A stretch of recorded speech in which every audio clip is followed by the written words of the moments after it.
How's life going? Oh, not too bad at all. How was your weekend? What was the con to? Do what? One more time. What was the con that you went to? Oh, okay, cool. Yeah. Okay, so I don't know if you ever met him when you were back here in KC, but he owns St. Louis Comics, the STL Comics. His name's Eric Meyer. He does this really cool thing called a microcon, and he basically just picks like towns that don't usually get a con, that are like smaller on the outskirts kind of thing, and he does like one day little like come to like whatever convention center / hotel has a nice like a lobby, you know what I mean, kind of thing. Yeah. Like it was literally in like just the what do you call that? Like the conference room basically of a hotel is what it was in. Okay, yeah, like old school. Yeah, exactly. That was like before. I didn't go to cons growing up because in Springfield, I don't know, maybe there was one, or I don't know, it just wasn't on my radar growing up. But yeah, here tell the glory days were just hotel ballrooms. It was very glory days, hotel room, like literally it was me and Rao. There was another set of artists that were right across from me, and then there was one other artist inside, and like that was it. Like that was in terms of the artists, like it was a lot more just comic shop dudes and that kind of thing. Oh really? Wait, I'm sorry. About how many people, like artists, did you say? 4 artists, and I think it was 8 vendors. Holy crap. Yeah, it was the definition of just small, low-key kind of thing. So you and I had just kind of texted before this, talking about a topic for tonight can be the idea of, now that I've gone to a couple as a fan, and now that you've tabled at a smaller one, kind of the pros and cons of like a bigger convention, like Kansas City Comic-Con versus MicroCon. If you enjoyed the experience, would you do it again? That type of thing. Yeah, dude, I love that idea. Yeah, let's go with it. So, first of all, yes, to enjoy the experience. Let's just start it off right there, right? Biggest things that I saw like as like glaringly why I enjoyed it, or like what was different, was so I mean it was 10 to 2, so it was 4 hours long. Like it was a real quick. Like, yeah, I mean, I was kind of almost nervous, actually, because, you know, I've only ever done 2 and 3 day shows out. And yeah, it was like takes a day or 2 to get rolling, it seems like. Yeah, exactly. So I'm used to the dude who has to be like, yeah, man, you know, I got a lot of money this weekend, and I gotta, you know, this is cool stuff. I might see you later, right? And then, like, you probably never see that dude ever again. Yeah. And you're like you're kind of like, you won't offend me to like, say, like, sorry, not this time, or whatever, you know? But, like, people always, like, have their excuse kind of thing. Sure. But it was kind of funny, though, because it was, like, there was no later. So it was, like, dudes would be like, yeah, dude, this stuff is great. All right, cool, yeah, man. Yeah, you got a business card. Like, I don't know, the conversations were really cool because of that, because it was, like, this is my day. Is this conversation happening right here? What's up, Ronnie? Hey, what's up, buddy? And so I really enjoyed that. There was a little bit more getting nerdy and being genuine kind of thing, I feel like, just because sometimes you get caught up in it at the big con with, like, you have your conversation, and then you're like, you move on and you wait for the next customer, you know, kind of thing. Yeah. But this was like, I mean, at one point there was a huge crowd of dudes at my table, like all different, like not even in the same group or crew, like chatting it up and having a conversation all together, because like that was just because the format of it just like led to that kind of thing, you know? Sounds really cool that guy decided to put something like that on. So it wasn't like nosedive, since there wasn't a whole lot of people there. It wasn't like, oh my gosh, why am I here? Yeah, it was, and it was free. It was just show up and you were allowed to get into. And so I think like for the fan perspective, from the perspective of the fan, it was like they didn't have to like dish out their entire paycheck just to get into the con. You know what I mean? Yeah. When I went to the Vancouver Comic and Arts Festival and actually met Matt Smith from Smith vs. Smith. Look online, search Matt Smith, and then the title Smith vs. Smith, FS period. It's a cool daily comic. Anyway, from a group that we're in on Facebook, I actually got to finally meet somebody in person. Super cool guy. Really nice to talk to. But yeah, we got talking about that because at that festival, so it was one that was like, there were almost like, well, there were like no comic shop type people. Oni Press was there, but that was probably the biggest like press type people. The rest was really just like hand-done zine comic folks who like kickstart projects and make things themselves. Oh, by the way, the Smith vs. Smith thing, I had this here to kind of show. So this was a 24-hour comic that he did. So anyway, but yeah, like it was free to get in. So it was like a ton of creators with mostly books for sale. Like there was art and pens and stickers and different like products like that. But everyone like kind of had their books on the table sort of thing, and it was super cool because yeah, it was free to get in. It was much smaller than a huge con, but actually at VanCaf there was like 3 different sort of smaller rooms that were just packed full of tables of people. But yeah, that is such a cool idea, I think, to not charge an arm and a leg to get in. People, they walk in going, sweet, let's spend some money. Where am I going to spend? Not walking in going, all right, I'm already $50 down. Right, yeah, man. Well, I didn't know this, but Last Planet Comic Con, which is like that's like my big one. Their prices went up. It was like $100-something to buy the weekend pass for that. Like it had gone up a lot. I feel like some places like that charge a lot because they feel like it'll seem more legitimate to people. I don't know. I don't know. I mean, I think expensive one. I better go to this one. Well, I just think big ones have a lot more overhead. Like that's true. You got a giant venue. You got Bartle Hall. Like that's your venue. Like you have a lot more to deal with, kind of thing. And I think that's the big part of it. I mean, this dude probably charged just enough to us for the tables to pay for being in this little conference room. And then he had his set up too because he's a comic shop dude. So I imagine like he made back more or less what he needed to on us, and then he made more in sales too. So he didn't need to be in on it super deep. Do you mind? I'm sorry, I'm kind of putting you on the spot here. If I ask how much it was for you to buy a table at this guy? Yeah, $45. That's pretty cool. Yeah, I was super easy. And I always view it as a successful con if I can at least double what I paid to get myself there. That's what I always tell myself is I had a good time and I was successful if I can at least double what I had to pay to get myself there. And without any exact numbers, I beat that. Well, awesome. Quickly. So it's been a while for me. Can you recall? So that was that much money versus like how much it is like at a Planet or a Kansas City Comic Con to table. I forget now. It's been last year's Planet was $240, I believe. Okay. And then KC's always a little cheaper, and that's why I like them. Because to me, I do pretty relatively almost the same. But KC was $135, I believe. So it kind of sounds like exponentially. I mean, more chance to make money at the other one, but you're obviously spending more money. But I remember the first one we did. The folks who were next to us, Rodney Fyke, Fyke. Look him up; he's pretty cool. But they told us that it's pretty cool to go to those small ones. One of the reasons they said it was for what you said kind of at the top of this was that a lot of times there's not a whole lot of people there like you. You might be, like your example, one of 4 artists there. Well, that means that they don't have, a million choices of where to get a comic or where to get a print or where to get a commission. So it's like you're sort of guaranteed interested people at your table. It's not as easy for people to just kind of pass by in the big carnival of everything, Yeah, and to go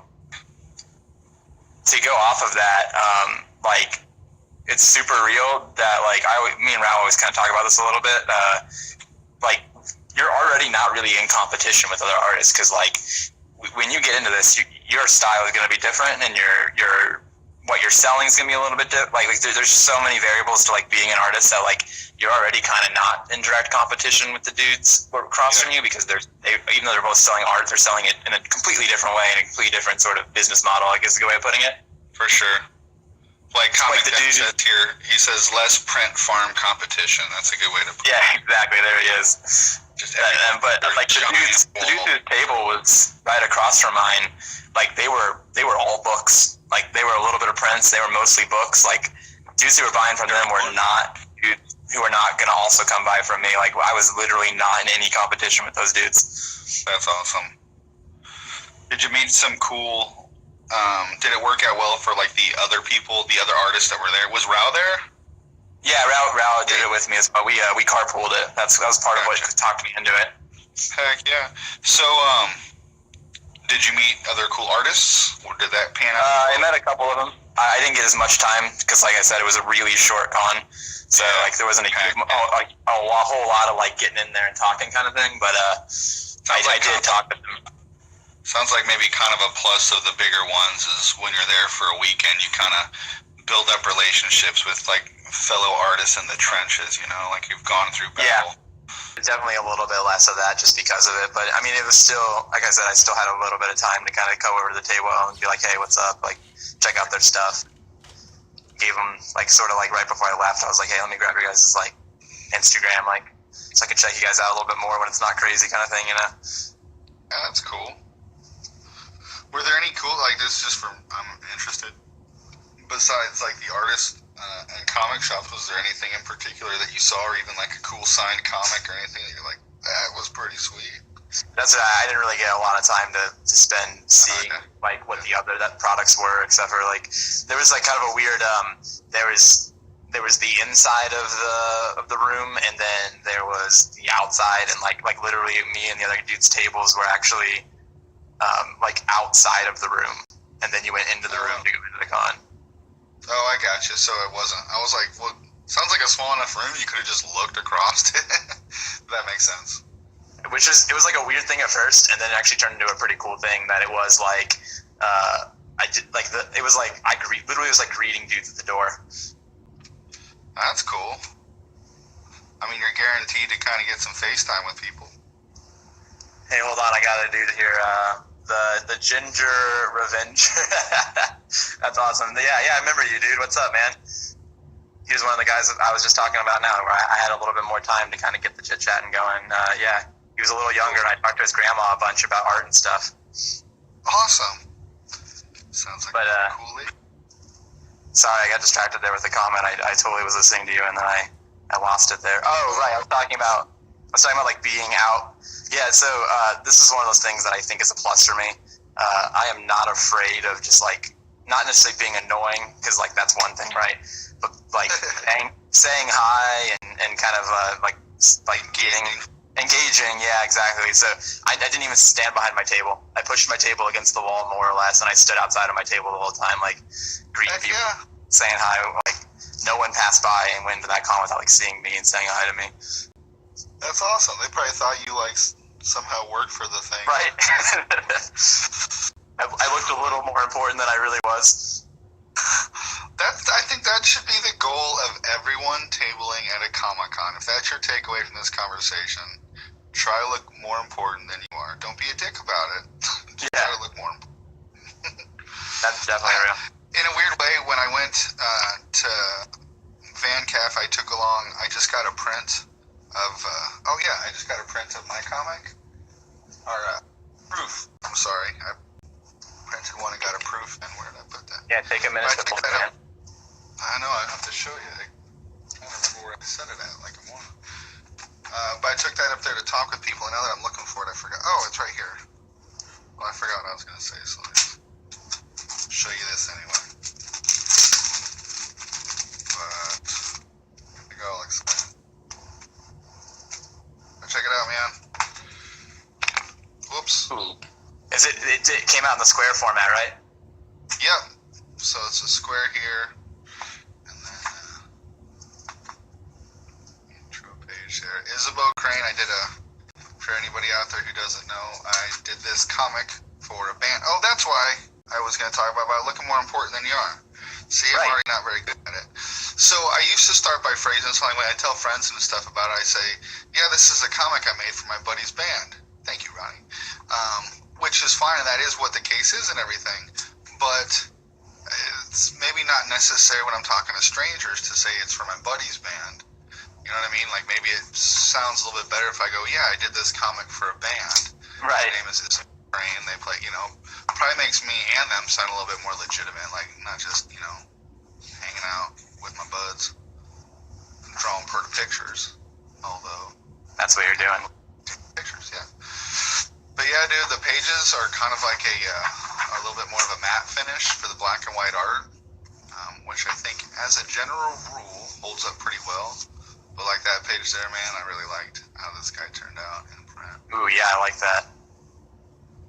So, but yeah, it was cool. I got to talk to a couple people about this, put it in their hands and draw a little bit, get a little bit of feedback. But yeah, man, I was excited to get this guy. Yeah, that's gonna be awesome to bring to your next show and like have a book on your table. Yeah, because the plan is I'll be getting a bunch of copies of this. The band was very generous about it. If you can see that there, isabelcrane.com. It's a great listen to, especially when you're making art and stuff. It's a good listen. But we're very generous with what they're giving me for the book, which is like copies of the book to be able to sell and get out there and everything. So I'll have that.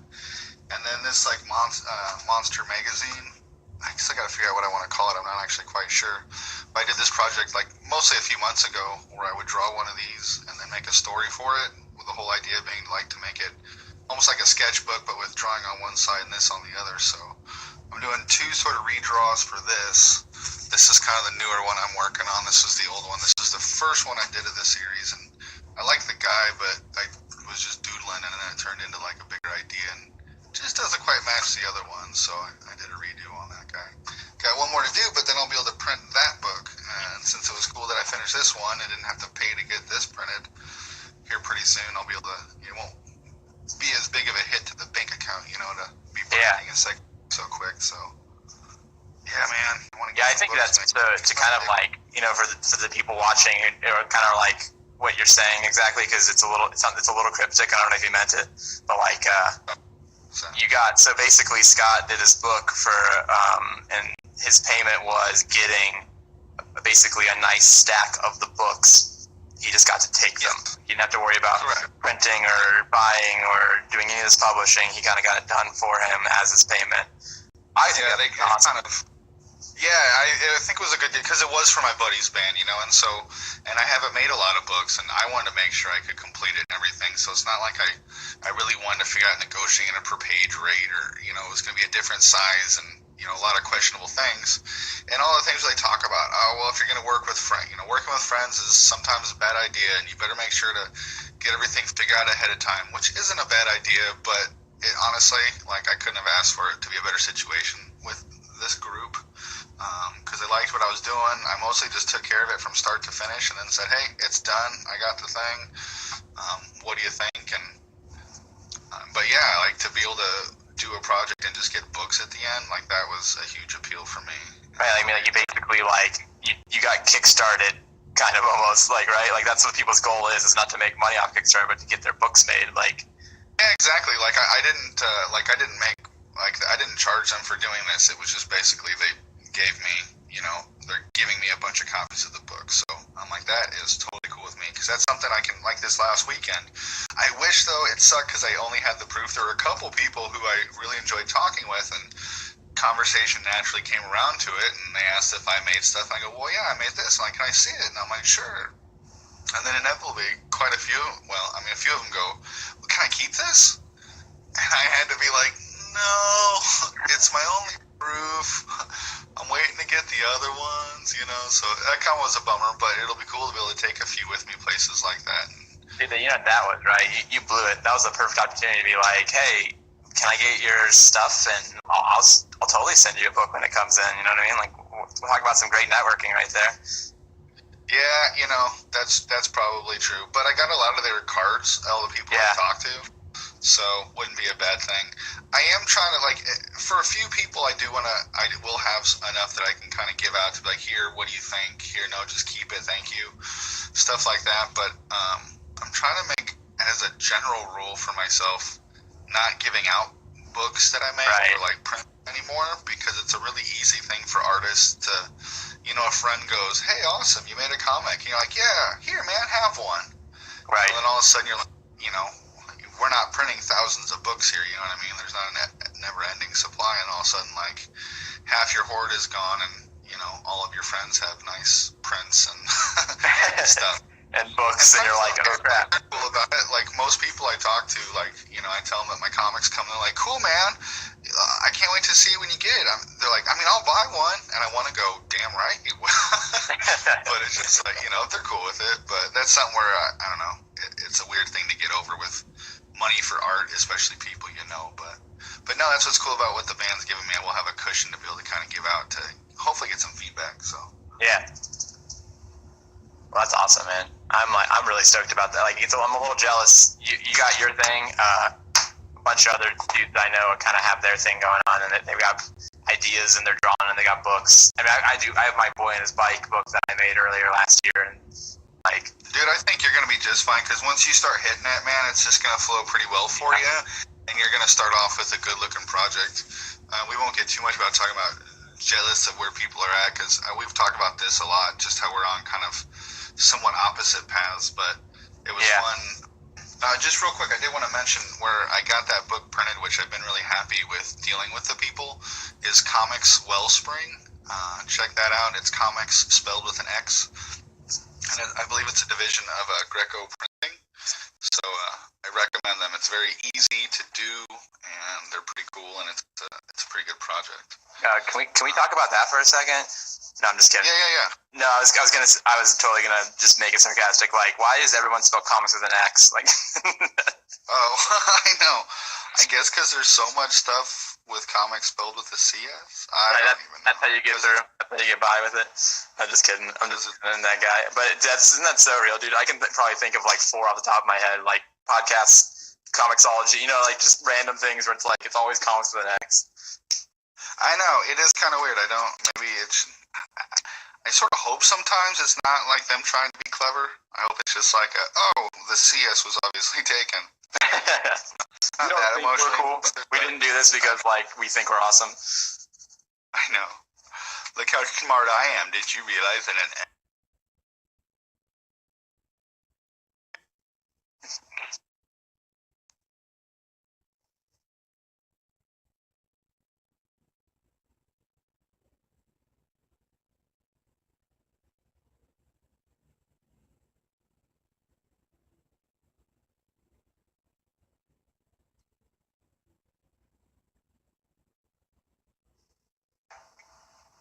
Oh, yeah. I saw your thing spinning a little bit there. You there? No, you spun out. I didn't spin out. No, you spun out, jerk. Anyway, the SVS Learn podcast that's been going on. So he laid out one of the what's it called? Oh yeah, 3-point perspective. That's another one. That's like so genius. 3 people talking about artwork, 3-point perspective. I guess we could just start 2-point perspective. Right. Not as so it kind of works out, but anyway, one of their the second or third episode was a question of, am I too old to do this, to become an illustrator, learn to be a comics guy or whatever? Which unfortunately is something I think about because I feel like I got kind of a late starter and everything. But it was a really cool episode. And essentially, no, there's not a too late to get started. And there was one part of it where the guy said, if you don't start in 5 years, you're going to be bummed that you never did anything. So you might as well do something because in 5 years you'll at least be happy that you did something. So I'm like, well, I feel good with that. But anyway, Jake Parker laid out this big long, okay, so you really want to get serious about this. Well, here's what your year 1 should look like. Well, here's what your year 2 should look like. And I got somewhat jealous because it basically described what you imposed on yourself to do to start learning. Where it was very much like, first year, don't worry about projects. Just get in your sketchbook, get pages of this, look at that, fill this, do that. And it was almost opposite, what I chose to do versus what you chose to do. And he was basically describing what you did. And I was like, yeah, it's proven pretty well. He's getting his stuff is getting really nice. I appreciate that. But it was cool. Yeah, it was good. I mean, and that was, I kind of talked to you about how I think you and Jake Parker probably could carry on a nice conversation because I think you're similar in a lot of, you're teachers and you're not just teachers, but you're that minded of a person. Yep. You're good at being students, which I think is a talent all its own. Anybody can get passionate about something and then find out more info and keep learning about it, but some people are just good at being students. Anyway, so I got books going, you got beautiful coloring going and inking going and all kinds of shit. So I didn't really get down on it because everyone's got their own path, but it gave me a lot of insights on what to do next, and how to go forward and things like that. But I think I sometimes I get myself too far away from it, but like it's a good time to talk about it, I think, since you're already on the topic of it. But like they're contradictory statements, but there's the like I'm not ready to make a comic because I'm not good enough kind of thing, right? And then it's like no, shut up and just make it.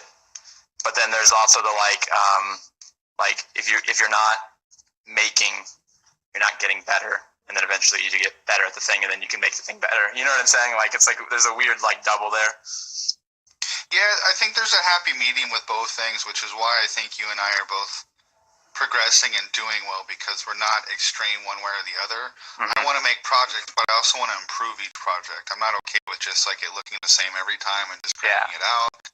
And you're still making projects as well, even like when you're just practicing coloring, you're turning that into projects and sellable stuff and learning the online. So like, there is a happy medium to both of those, because that's what I was afraid of in the beginning, which I'd kind of done slowly for years, which is just sort of draw on sketchbooks and talk about how it'd be cool to make stories. Well, for me, it was kind of like a pressing thing. Like, no, I can't be a guy who makes comics if I've never made a comic. And I think the age got to me too. I was like, man, I'm this old, and most people are like, yeah, as a kid, I made comics all the time. Well, I really didn't. I drew pictures a lot, but I didn't make comics. So I was like, I got to start making things, And every dude will tell you. Sorry. And every dude will tell you that the best way to make art is to make art, right? Like, yeah, exactly. You're going to make a comic just freaking. I think essentially we're both doing it. You know what I mean? Like, we got a good grasp. Because, like, yeah, to do it, you have to do it, But I do worry sometimes, like people talk about, just being in your sketchbook all day, every day. Just because you're drawing all the time doesn't necessarily mean you're improving. Yeah. Are you just doing the same? Are you just drawing like filling another sketchbook with like faces of people, or just studies, or just that? It's like I listened to a podcast called WritingExcuses.com. Writing spelled like you're writing, and it's really good for storytelling in general. Like, I'm not a novelist, and it's all people who are, but they're just talking about story structure, and I'm trying to get better at that. I keep plugging these things, and while I'm plugging them, I forget what I'm talking about. I know, right? I was gonna jump off you if you don't mind it. Like, yeah, please jump in. I think the point you're trying to make here is so this is the thing I learned when I first started doing all this. When I listened to Malcolm Gladwell's, I can never remember the name of his book, but he talks about like the 10,000 hours rule, which you'll hear lots of artists and illustrators talk about that thing of like you become a master of the thing by putting in 10,000 hours. One of the chapters talks about, though, is also if you put in 10,000 hours drawing circles, you get better at drawing circles. If you put in 10,000 hours drawing incorrect anatomy, you get better at incorrect anatomy. Like, you have to make sure that the thing you're practicing is actually true. Like, you can sit there and you can say, I draw every day, but if you're not, like, kind of being cognizant of the thing you're trying to draw, you're going to end up getting better and practicing at it wrong. And that's, like, a huge thing. Like, with my students, they're like, why is this drawing wrong? And I'm like, I asked to see their reference, and I'm like, oh, dude, you're referencing someone who drew it wrong. Like, your drawing is only going to get a little worse than the thing you're referencing, and if you're already referencing a bad drawing, then you're just studying a bad drawing. So it's like, you have to be careful that your practice is deliberate, and like that's a big thing. But before I pass it back off to you, I just wanted to say thanks to Apple Zira. She said she dropped on in just to see some good drawing, and she appreciates the advice. So yeah, no problem. Yeah, I saw that too. This is pretty cool. Like, I'm trying to get better about paying attention to that, but it's tough. But no, the point I was making before was just like from the writers thing, writing excuses. They talk about getting in danger of like world building when you have like a big story and you spend so many years building the government of the place and how it all works and how the alphabet works and how different customs work, and you can actually kind of fool yourself into thinking that you're writing a story, and you're not. You're just kind of staying in this comfort zone of building a world, which can be cool, but it's like, how long have you been building this? You like just write it. Yeah, I'm actually honestly I'm a little guilty of that too, which is like funny that you say that. Like I have my sort of current comic that I have been building for so long, and I keep telling myself, I'm almost ready, and it's like, it's so easy to fall into that trap of like, I have this cool idea, and it's my best one ever, so I have to be ready for it. But another one of those things you'll hear a lot of people talk about. You don't choose your best. Your best happens because you keep making. Yeah, for sure. Your best, I don't know, more ideas are going to keep coming, and then those ideas are going to get stale. So it's almost like, I want to get these ideas out while I can, because as I learn more about all this, shortage of ideas a lot of times doesn't seem to be the problem. It's just shortage of time to get it all down. And yeah, right. Like this October thing, I've been delaying on starting my next 100 Days of Making Comics project, which I'm using October as kind of the jumping off point, because I want something by October. Sorry, October is a character of mine, and I want it done by the month of October, if that was confusing for anybody. Yeah, I was about to be like, that. I knew exactly what you're talking about, but you might have just lost someone there. Yeah, it's okay. But anyway, I've been kind of putting off doing that 100 days for a while, because I've been really wanting to get, there's been a lot of extra things with printing a book that I didn't think about or didn't count on, or little redos here and there, and I'd already done 2 with that, and I didn't want to oversaturate showing people images of progress when I'd already kind of shown so much. So anyway, I'm trying to use October as a jumping off point for the next one, because it's something where as long as I've kind of had that character in my back pocket, I've gotten kind of a bunch of different ideas for him, but honestly, full disclosure, it's still mostly like a character and a little bit of puzzle to me, like the story I want to tell with him. So that's where the 100 Days comes in, is because it kind of just forces you to work on it every day, not just sort of think about it when you're thinking about it, but really get down and put your nose to the grindstone. So yeah, I hope I can turn it on, because I don't want that to build up too long and become somewhere I'm like, it's got to be perfect. I got this idea. By the time I come out, there's, already 500 different little pumpkin-headed characters. I'm like, we'll see. Don't quote me on it, but I think I might have to do that. I think that's how I'm going to have to get myself started here, is maybe not exactly the 100 Days of Making Comics, but set that goal for myself kind of thing. I think it's about time for me to finally, I'm just really excited. I got a lot of cool stuff in my brain, and even that I've drawn. I spent that month, I accidentally participated in that March of Robots, that was not what I was expecting that month to be, and then it was just and it was so good. I spent an entire month just basically figuring out my world on accident, because I was just already going to get in that zone. And you're like, I've made it this far, might as well keep going. Yeah, hey, what's up, Mr. Ale? Nice seeing you. I hope you're, David, you and Michael, we all need to hook up sometime, but he's a skater as well. And from what I understand, I think he just jacked up his foot or ankle a little bit. But he's grateful to be having more art time. So that is silver lining there. That is quite possibly. I hope you get better soon, man. The worst injury. I could destroy every part of my body, but as soon as I destroy my thing, it's over. I imagine ankles are pretty important for you guys. Human.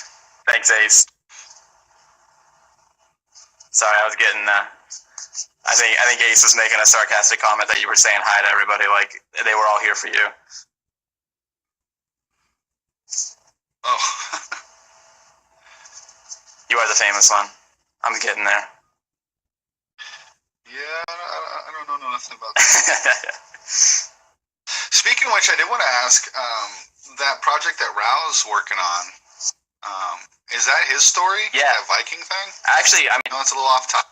It's really good. I don't want to step all over his thing or anything, but just to quickly talk about it, Mr. Rao Art, if you guys want to follow another cool guy, he's one of the teachers who teaches with me, but he also does this kind of art thing very well. But he literally, we had this talk basically that we're having right now about if you want to make something, just freaking make it. And he has this really super epic thing called Weaver in Dutch that he's been making probably over the past 2 years and just kind of slowly picking at it, And he was finally like, I need to stop trying to make this epic and I need to just make something. And so he was like, I just made up this character, and you know what? He's gonna have a book. I'm just gonna start drawing him into something, and something's gonna happen with it, kind of thing, basically.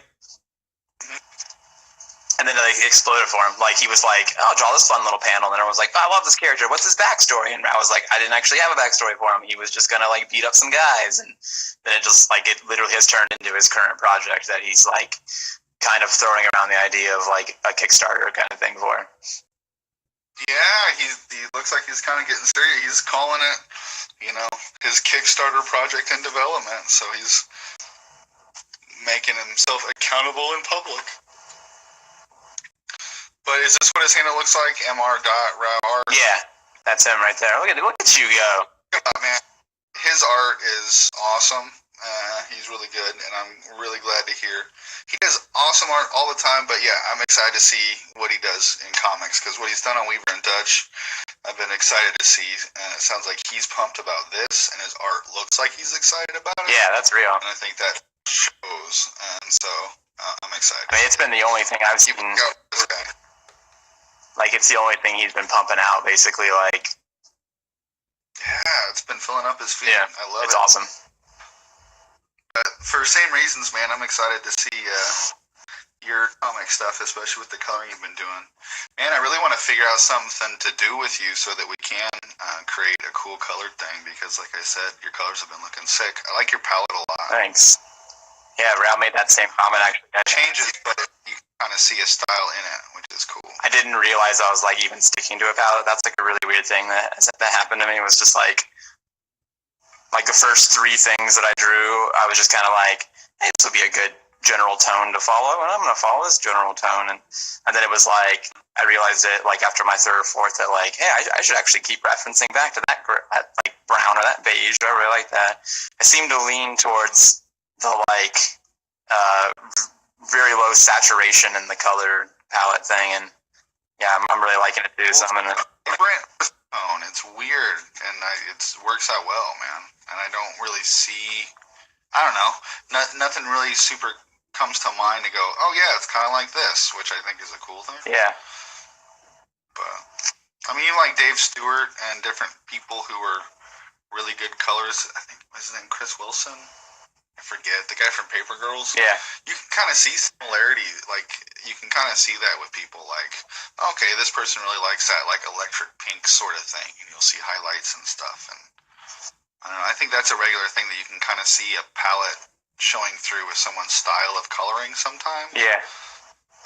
I'm sure good ones are good about, like, making it still seem different and fresh and everything, but, yeah, man, it looks good. I don't mean to just, inflate your ego, but it's looking. I appreciate that, man. It's one of those things that I know I'm nowhere close to really actually like mastering, so it's just nice to hear that what I've currently worked on is at least working. Yeah, dude, absolutely. Right now, I didn't expect to finish that little doodle there as quickly as I did. It was kind of already halfway done, and that was one of that little Deadpool. Old Man Logan was a commission I got at the con, but the dude had to like take off, so I was like, I'll just finish it up and ship it to you, kind of thing. And I was like, very cool. Pretty close to actually finishing it there, but the dude was like, I gotta get out of here. So, but that's cool that at cons there is like that trusting your neighbor, having a little faith in humanity sometimes. Not all the time, but that's nice. I've got a nice thing going here now. Yeah, I'm kind of zoned out during the conversation, just kind of working on this balloon, trying to get a nice kind of gradient.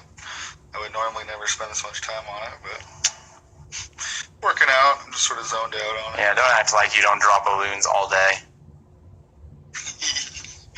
You're so pretty. I just really been noticing your balloons lately. You're getting really good at them, man. Thanks, man. It's not easy, but I put in a lot of time. I think I decided. I swear, since I saw the remake of It, every person, and out here in the Northwest, you see a lot of people in raincoats. Yeah. Every time I see one of those slick yellow raincoats, I just want to go up and hand them a yellow balloon. Or you're like, oh, is there a con? Are you cosplaying Pennywise? Yeah. Here you go, dude. Enjoy creeping out everybody on your wall. There was a really good version of that at the Planet Comic Con, and the little kid like had the raincoat and the straight up like his arm. He had like half an arm and did like the fake blood and everything. Dude, there was a kid at that's pretty rad. There was a kid I saw doing it at Emerald City Comic Con. He didn't do the messed up arm thing. He was just walking around with the balloon. But it was really creepy, man, because the kid looked like exactly like him. Oh yeah. And I don't know, when I saw the kid, I don't know if he had just been there all day, so he was tired, but he had this really, like, zoned out vacant look. and would just stand there while his parents were off in the corner doing something, and just kind of standing in the middle of like the way, just still with the red balloon and just staring off in his face. I was like, a kid's freaking me out. That's hilarious. I think I did not mean for this to happen, but I think I'm drawing Spider-Man here, man. Yeah. Cool. Just kind of grabbed. Oh, I see it. Yeah, I just kind of grabbed a pose, and now I'm like, you know what? You're Spider-Man. Hey, there's one thing do you have any idea how much time we have left? Dude, I cannot remember. When did you text me to be like, I'm ready? Shoot. See if I can. We have like maybe 10 minutes, I think, possibly. But I wanted to show you this book I got with the Halloween thing that I'm getting into, and it was just a really beautiful book that I saw at Con. I kind of wanted to show it to you. Ooh. I know, I wish we had hours, but this thing cuts us off after 1 hour. We really need to figure out that. I do like doing it on here, but I know. Oh, I was telling Patty that the only person who can talk more than me is you, and like if it didn't cut us off in an hour, who knows how long these ended up being. I know, man. Well, especially because, like, I don't know, I just go to work and come home and work on stuff a lot. I've still been seeking out here and there, like, places to find people making comics. Yeah. But I don't find a lot, so yeah, when I'm with you, I'm kind of vomiting at the mouth. That's real though. Like they talk, like lots of people that talk about that kind of thing too. Is like being careful to get out of that. Like if you're only ever creating around yourself, then you kind of lose touch with like sort of what's actually happening out in the art world or the scene that you're trying to get yourself involved in. You know. For sure. Like I've been kind of amazed by how many creators here recently I hear. Like, I'm not even, and I've been told that I don't know enough about, you know, who's big in comics and who's winning the Eisner and stuff like that currently and things like that. But, I mean, I'm reading comics and I'm interested in books. But I hear a lot of creators talk about, oh, I used to be in comics. I haven't really been into comics for a long time. But here I'm making a comic. These two names I'm writing here, Joshua Kemble, and I believe Kerr, Corey Kerr. Joshua Kemble is on the Artcasters on YouTube, and Corey Kerr is oftentimes a guest on there. And they started doing a 48-hour check-in series where every 48 hours they do kind of a split screen thing like we're doing here, but it's really cool how they set it up because it's all, you know, set up and everything. But they set it up so every 48 hours they contact each other to, like what we're talking about, so they can go just like to specifically hold each other accountable. What do they always ask? They ask like 3 questions, and they can only make the episode 15 minutes long. And I don't know, they ask, what was your progress? What were your problems? And what are your plans for the future? And I thought that was pretty cool. It's made for a cool series, and it got me thinking about trying to be more succinct when we start these, to like start off with those 3 questions with this. Not the worst idea. But anyway, plus I wanted you to check out their 48-hour thing, David, because whatever their Google Hangouts or their format is pretty cool because it stays a split screen like this. They do it live, I think, on YouTube, then post it, obviously. But it doesn't do that thing where it jumps back and forth. But yeah, it's a pretty cool series, and those guys are really good. You should check them out. Comic Den saying live stream on YouTube. I wonder if literally you can just do the invite thing, just kind of like what we do on this, you know? I think so, but I don't know a lot about it. But yeah, here's this book. It's this thick. Let's see here. Here's a regular trade paperback, like next to it, right here, so you can really see kind of how thick this is. But this was a book that Abby Howard kickstarted, and when I saw this across the way, I was just like, that is beautiful. I don't know if you can see, but like the inlay on the book, you can see kind of the birch or whatnot, those trees in the back. Yeah, that's literally like you're nailing the things I love in a book, which is like just a little extra attention to detail. Like it's not just a floppy, but they spent the time to kind of make that into something. And the weird thing about this that I really wanted to show you, I mean, it's beautiful through and through, and it's Halloween adventure book, which is like what I have figured out about what I want to do with my character is like that kind of idea. Yeah. But what I wanted to show you is it's on Slick.